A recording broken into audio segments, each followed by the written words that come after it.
누구나 이 세상 살아가면서 잘 살아가기를 원하는 마음이 있을 것입니다. 이 세상 살아가는데 힘겹고 어렵게 살기보다는 좀 편하고 안정되고 넉넉하게 살고 싶어하는 마음이 있을 거예요.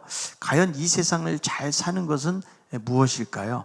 제가 세상 물정 보는데 탁월한 안목이 있어서 설교만 하는 것이 아니고 요즘 같은 시대엔 재테크는 어떻게 하고 돈을 어떻게 하면 잘 벌 수 있는가, 제가 만약에 이 시간에 이런 이야기들을 한다면 아마 조는 사람은 한 사람도 없을 거예요.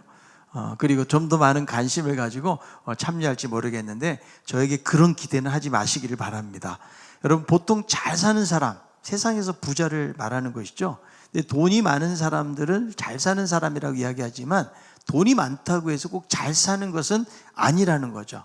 이제 일상적으로 부자라는 말은 물질적으로 부유해서 잘 산다는 의미도 있지만 정말 잘 사는 사람은 인생을 제대로 사는 사람을 의미하고 있는 거예요. 잘 산다는 것이 그저 돈 많이 벌어서 마음껏 쓰고 좋은 환경에서 만족스럽게 사는 것을 의미하는 것이 아닙니다. 물론 돈이라는 것이 없는 것보다는 있는 것이 낫습니다. 우리 가운데 어느 누구도 돈에 대해서 자유로울 사람은 없을 것입니다. 그러나 물질을 많이 소유했다고 해서 꼭 행복하다고 말할 수는 없다라는 거예요. 미국의 대재벌이었던 록펠러가 이런 말을 한 적이 있는데요. 내가 분명히 말할 수 있는 것은 소유가 넉넉하다고 해서 항상 행복한 것은 아니다. 내가 처음 직장 생활할 때 한 주에 3불을 받았는데 하도 기뻐서 화장실로 달려가서 몰래 세어보곤 했고 그때 받는 주급 3불이 천하를 얻은 듯 가슴 뿌듯하고 행복했다. 그런데 지금은 그렇지 않다. 지금은 그때보다 엄청나게 재산은 많아졌지만 나는 행복하지 못하다. 만일 그때 행복을 도로 살 수만 있다면 나는 지금의 300만 불을 주어도 아깝지 않다. 여러분, 돈이 없어도 잘 사는 사람이 있고요, 돈이 있어도 제대로 잘 살지 못하는 사람도 있는데 우리 그리스도인들은 소유와는 상관없이 인생을 잘 사는 사람들이 되어야 하는 것입니다. 그렇다면 어떻게 잘 살 수 있는 것인가? 우리가 세상적인 방식으로 산다면 성공을 위해서는 수단과 방법을 가리지 않고 그냥 내가 원하는 것을 얻기 위해서 살아가는 거예요. 그런데 여러분, 우리들은 하나님을 믿는 백성들이기 때문에 세상의 방식으로 사는 것이 아니고 성경적인 방식으로 살아가야 되는 거예요. 여러분, 세상적 방식과 성경적인 방식은 완전히 다를 수밖에 없어요. 왜냐하면 추구하는 것이 다르기 때문에 그래요. 그래서 우리 하나님을 믿는 백성들은 하나님이 원하시는 삶의 방식을 따라 살아가야 되는 거예요. 그래서 잘 살기 위해서 더 앞서는 것이 무엇인가? 잘 믿어야 된다는 거예요. 요즘 여러분 유튜브에 보면 잘잘법이라고 하는 인기 있는 영상이 있어요. 어느 목사님이 신앙에 대한 질문을 성경적으로 답을 해주는, 저도 들어보니까 아주 말씀도 잘하시고 유익한 영상이라고 생각을 하는데 거기서 잘잘법이라는 말을 사용을 해요. 잘 믿고 잘 사는 법. 이거 줄임말로 그렇게 사용을 하고 있는 것이죠. 우리가 하나님을 믿고 살아가기 때문에 잘 믿고 잘 사는 것보다 더 중요한 것이 어디 있겠는가? 이 질문은요, 너무나 중요한 질문이고 우리가 평생 해야 될 질문이라고 생각해요. 우리가 하나님을 안 믿는 사람이라고 하면 이런 강의 해야겠죠. 잘 먹고 잘 사는 법. 우리는 믿는 사람들이기 때문에 무엇보다도 잘 믿는 것이 중요하고 어떻게 하면 잘 살아갈 수 있는가? 우리가 말씀을 통해서 보게 되는 거예요. 오늘 시편 37편은 다윗의 시인데요, 다윗도 잘 믿고 잘 사는 법에 대해서 말씀을 해주고 있습니다. 그는 악인과 의인을 대조를 하면서 하나님 믿는 사람들은 어떻게 살아가야 되는지에 대해서 전하고 있는데 시편 37편을 통해서 잘잘법, 잘 믿고 잘 사는 법을 여러분들과 나누기를 원합니다. 첫 번째, 잘 사는 것은 불평하거나 시기하지 말고 선을 행하라고 성경은 말씀합니다. 잘 믿고 잘 살려면 불평과 시기를 하지 말아라. 시편 37편 1절이에요.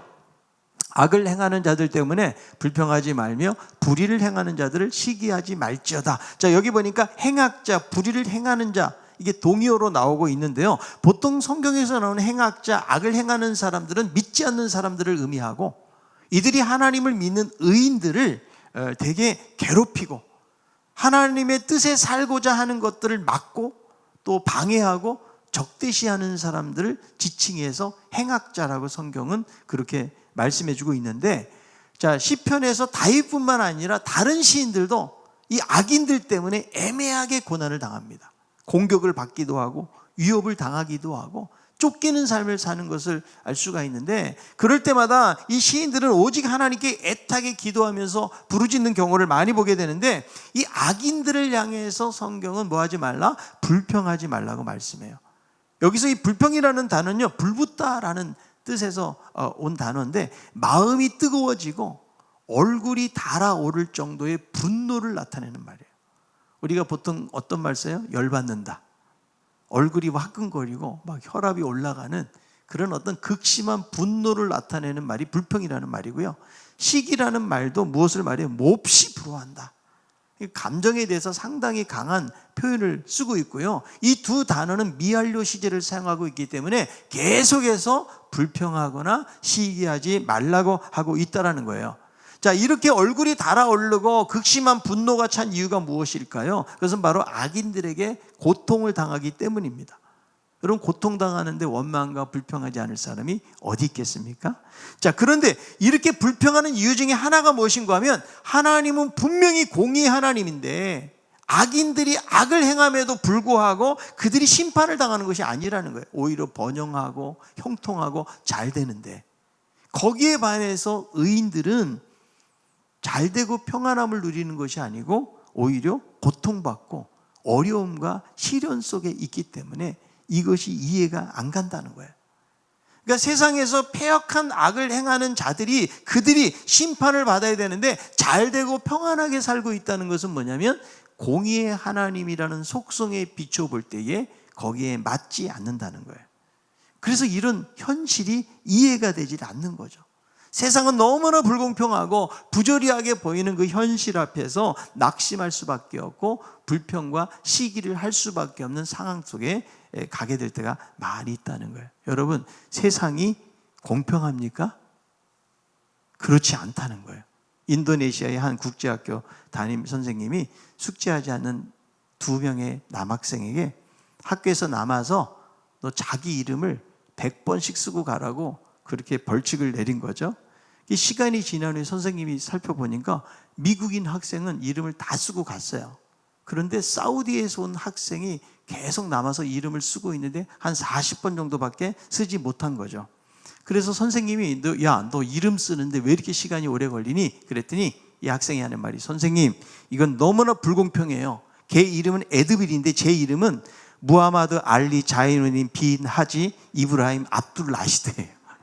이름이 너무 길다는 거죠. 긴 이름을 쓰려니까 시간이 많이 걸리는 거예요. 여러분, 세상은 공평하지 않아요. 우리들도 세상을 살아가면서 참 불공평하다는 것을 경험하며 살고요. 이미 여러분 태어날 때부터 어때요? 어떤 사람은 정말 외모가 출중하고 IQ도 높고 환경적으로도 좋은 환경 속에 태어난 사람이 있는 반면에, 그렇지 못한 환경에서 자란 사람들도 많이 있기 때문에 세상 자체가 공평하지 않고, 여러분, 우리 사회에서도 가장 문제시 되는 게 뭐예요? 양극화의 문제라는 거죠. 사회적인 불평등이 심화가 되다 보니까 사회 계층이 양극단으로 몰리게 되면서 점차 격차를 벌이는 사회가 되었다. 이것 때문에 사회적인 불평등, 양극화 만들어지고 경제적인 양극화가 만들어진다는 거예요. 왜 그럴까? 세상은 공평하지 않기 때문에 그래요. 그러니까 사회 구성은 모두에게 공정한 기회가 생기고 사회적인 약자를 배려하는 공정사회가 되어야 되는데, 세상이 불공평하다 보니까 점점 간격이 멀어지면 양극화가 생겨나고 있다는 거예요. 여러분, 현실 세계에서 보통 사람들이 추구하고 원하는 것은 무엇일까요? 세상에서도 악한 행위를 한 사람들이 잘 되는 것이 아니고 잘못되고 심판을 받게 되는 것을 당연하게 여기죠. 그래서 여러분, 문학 작품이나 이런 데 보세요. 영화 같은 데 보면은 착한 주인공은 행복한 결말을 맞이해요. 그러나 우리가 흔히 말하는 악당들은 어떻게 됩니까? 끝까지 결국은 벌을 당하게 되어진다는 이 건선징악식의 이야기들이 대다수를 차지하고 있는 거죠. 그런데 막상 펼쳐지는 현실은 그렇지 않다는 거예요. 영화에서는 주인공의 모든 문제가 해결되고 주인공은 총을 몇 방 맞아도 절대 안 죽어요. 끝까지 살아가지고 해피엔딩으로 결말을 맺게 되어지는데, 이 세상에서는 주인공이 억울함을 풀어내지 못해요. 돈이 없어서 죽어요. 힘쓰고 싶어도 쓸 수 없는 무기력한 자리에 있게 되어지고 슬픈 결말을 맞이하게 되는 현실이라는 거예요. 여러분, 최근에 넷플릭스에서 나오는 오징어 게임이라는 영화가 전 세계를 강타하고 있어요. 그래서 이 넷플릭스에서 이것을 상영하는 나라가 86개국이라고 그러는데 그 86개국에서 전부 다 1위를 차지했던 한국 영화가 지금도 인기몰이 속에 있다는 거예요. 이 영화의 내용은 목숨을 건 서바이벌 게임이 펼쳐지게 되어지는데 456명이 참석을 해가지고 게임에서 이기면 1등만 456억을 가져갈 수 있게 되어지는데 나머지는 게임을 하다가 잘못하고 실패를 하면 죽게 되어지는 조건으로 진행이 되는 거죠. 여러분, 이렇게 목숨을 걸고 누가 게임에 참여를 하겠는가? 아무도 이 게임에 참여 안 할 것 같지만 거기에 참여한 사람들은 세상에서 빚진 사람들, 범죄자들, 더 이상 오갈 곳이 없는 사람들, 이래도 죽고 저래도 죽으니까 이 게임에나 참여하자. 그리고 사람들이 여기 생존 게임에 참여를 하게 돼요.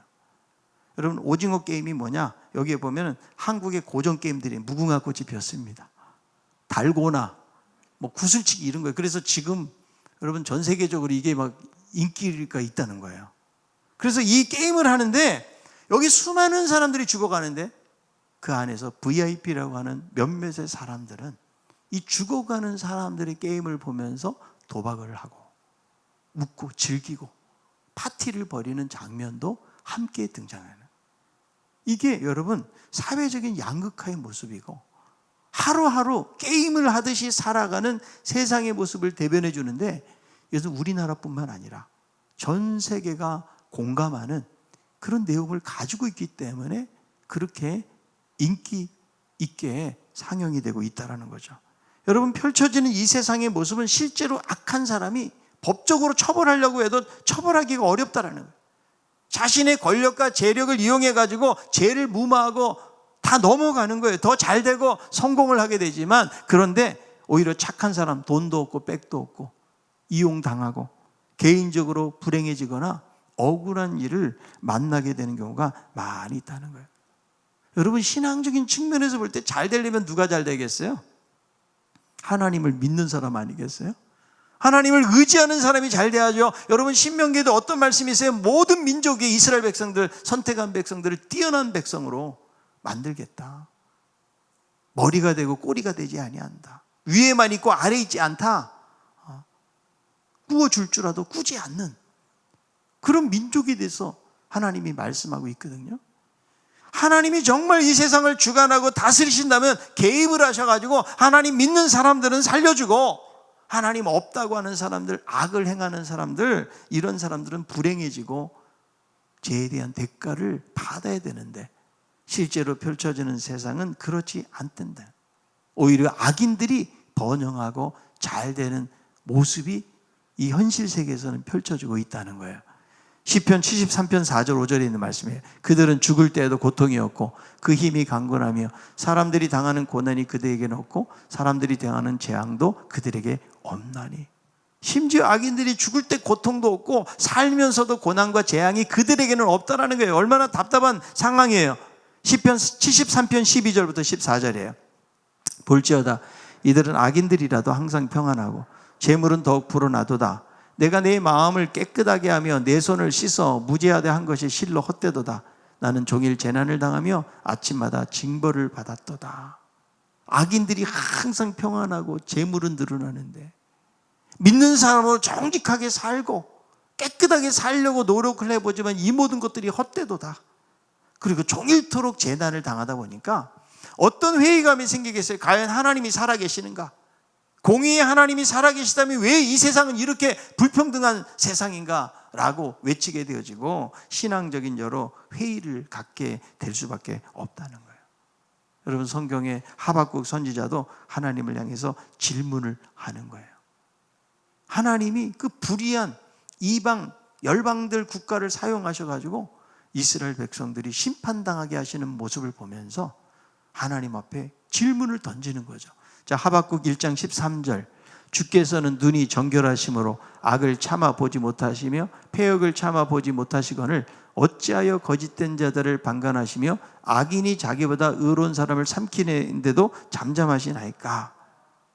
우리들도 여러분 살아가면서 이런 불공평한 세상을 보면서 여러 가지 질문들이 생겨난다는 거예요. 아니 어떻게 이렇게 불의한 자들이 잘 되는가. 청년이 어디 회사에 취직해서 몇 년 다녔는데 퇴직금으로 수십억을 받고 평생 직장 다니면서 쥐꼬리만한 퇴직금 가지고 간신히 살아가는 사람도 많다면 여러분 거기에 분노하지 않을 사람들이 어디 있겠냐는 거죠. 이 세상이 그렇다라는 거죠. 우리들도 역시 그런 세상을 경험하고 살아가고 있는데 성경은 우리가 잘 살고 잘 믿는 방법이 뭐냐? 오늘 말씀 보니까 불평하거나 시기하지 말아라. 왜 불평하거나 시기하지 말아야 되는가? 그것이 2절에 답이 나와 있어요. 37편 2절. 그들은 풀과 같이 속히 배임을 당할 것이며 푸른 채소같이 세잔할 것임이로다. 그들의 시간들이 결코 길지 않기 때문에 풀처럼 채소처럼 세잔해질 것이기 때문에 너무 그거 가지고 불평하거나 시기하지 말라고 말씀해 주고 있다는 거예요. 여러분 세상 살면서 나보다 잘되고 잘 나가는 사람들 너무 부러워하거나 시기하지 말라고 말씀해요. 여러분 우리가 왜 불평하고 시기하게 되어지는가? 하나님의 공의에 대한 의문을 품기보다는 사실은 내 안에 깊은 비교의식이 들어가 있기 때문에 그래요. 여러분 언제 우리가 불행해질까요? 다른 사람하고 비교할 때 우리들은 불행해지는 거예요. 여러분 불의한 자를 왜 시기할까요? 하나님의 공의를 말하지만 은근히 부러운 거예요. 그들은 불의를 행하고 있지만 세상을 떵떵거리면서 살아가는 그 모습을 볼 때에 오히려 부럽고 시기하는 마음이 있다라는 거예요. 여러분 비교하는 순간 우리는 절대로 행복해질 수가 없어요. 우리는 어떻게 살아가야 되는가? 하나님 안에서 나답게 사세요. 아멘. 네, 한번 따라합시다. 주님 안에서 나답게 삽시다. 하나님이 여러분들을 만드시고 이 땅에 두신 데는 여러분답게 살라고 하나님께서 만들어 놓으신 건데 자꾸 다른 것을 비교하는 거죠. 수치스러운 사람이란 남처럼 되지 못한 사람이 아니고 나답지 못한 사람이 수치스러운 사람이다. 여러분 바울의 고백을 보세요. 나는 풍부에 처할 줄도 알고 비천에 처할 줄도 알아. 자족의 비결을 배웠기 때문에 환경과는 상관없이 기뻐하고 감사한다고 고백하잖아요. 그래서 여러분 사도행전 보세요. 사도 바울이 계속 감옥에 갇히고 왕이나 여러분 총독 앞에서 재판장 앞에 서 있잖아요. 그런데 전혀 꿀리지 않아요. 위축당하지 않고 별로 가진 것도 없고 도와줄 사람도 없는 것 같은데도 여전히 담담하면서 자기의 사명을 감당하면서 세상 앞에 서 있는 그 모습이 저는 우리 크리스찬들의 모습이 된다는 생각을 하는 것이죠. 그래서 악인들에 대해서 불평이나 시기하지 말고, 그리고 성경은 거기서 더 뛰어넘어서 하나님을 의리하고 선을 행하라 이렇게 말씀해 주고 있어요. 37편 3절이에요. 여호와를 의리하고 선을 행하라. 땅에 머무는 동안 그의 성실을 먹을거리로 삼을지어다. 여러분 의리한다는 말은요 끈을 매다라는 말이에요. 그러니까 하나님께 연결이 되어져 있고 그분에게 붙잡힌 바 되어야 된다는 거예요. 하나님을 의리한다는 것은 뭐냐면 하나님과 바른 관계 속에서 하나님과 끈이 연결되어져 있는 거예요. 그런 사람은 어떤 삶을 살겠어요? 불평하거나 시기하지 않고 계속해서 선을 행하는 삶을 살아가게 된다는 거예요. 여러분 악인들이나 세상의 상태에 흔들리지 말고 하나님이 기뻐하시는 선을 행하라는 거예요. 누가 뭐라고 해도 세상이 어쩌고 저쩌고 해도 비교하거나 시기하지 말고 오직 하나님을 의리하고 선을 행하는 삶을 살라고 말씀해요. 왜 이런 말씀하실까요? 자기 스스로 선을 행하는 것으로는 여러분 이 세상의 불평과 시기에서 벗어날 수가 없기 때문에 하나님을 의리하라는 거예요. 여러분 선을 행하는데 그냥 한두 번 행하고 말라는 것이 아니고 어때요? 이 땅에 머무는 동안에 성실을 그의 먹을거리로 삼을지어다. 여러분 우리가 선을 행하는 것은요 날마다 음식을 먹는 것처럼 성실하게, 이게 여러분 잘 믿고 잘 사는 법이에요. 신앙은 탁월함보다 성실함이 더 중요해요. 우리가 그냥 반짝 나타나가지고 봉사 좀 열심히 한 것으로 만족하면 안 돼요. 꾸준하게 하나님이신 자기의 자리를 성실하게 잘 지키는 사람들, 그 성실함 속에서 무엇이 묻어나요? 위대함이 묻어나게 되어지는 거예요. 자기의 자리를, 여러분의 가정에서, 교회에서, 삶의 자리에서 성실을 먹을거리로 삼고 사는 사람들이 정말 잘 사는 사람이라고 성경은 말씀하고 있는 거예요. 불평이나 시기하지 말고 하나님을 의뢰함으로 선을 행할 수 있는 우리 모든 성도들 되기를 바랍니다. 두 번째로는 하나님을 기뻐하는 삶을 살라는 거예요. 그러니까 불평과 시기를 그치고 선을 행할 뿐만 아니라 하나님을 기뻐하라고 말씀해요. 시편 37편 4절. 또 여호와를 기뻐하라. 그가 내 마음의 소원을 내게 이루어 주시리로다. 여러분, 왜 세상에 대해서 불평과 시기가 나올까요? 사실은 만족스럽지 못하기 때문에 그래요. 내 안에 여러 가지 욕구들, 또 욕망들이 있는데요, 막상 세상에서는 이루면서 살기가 어렵다 보니까 불평과 불만이 떠쳐 나오는 것이죠. 그래서 시기하게 되는 거예요. 하나님을 기뻐한다는 것은 무엇을 말해요? 하나님을 목적으로 삼는 거예요.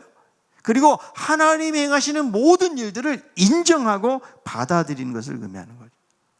여러분, 우리 그리스도인들은 세상의 악인들의 형통을 부러워하지 말고 종말에 이루실 하나님의 섭리와 계획을 바라보면서 하나님만으로 만족하고 기뻐하는 삶을 사는 거예요. 우리 마음에 여러분 집중해야 될 것이 세상에 있는 어떤 것이 아니에요. 악인들이 잘 되는 것이 아니에요. 여러분, 이 세상은 죄로 인해서 그 악인들은 더 성행하고 말세가 될수록 그런 일들은 이 세상에서 더 많이 일어나게 되어 있다라는, 이런 세상에서 우리는 하나님을 기뻐하는 삶을 살아야 된다. 여러분, 하나님을 기뻐하십니까? 하나님만으로 만족하십니까?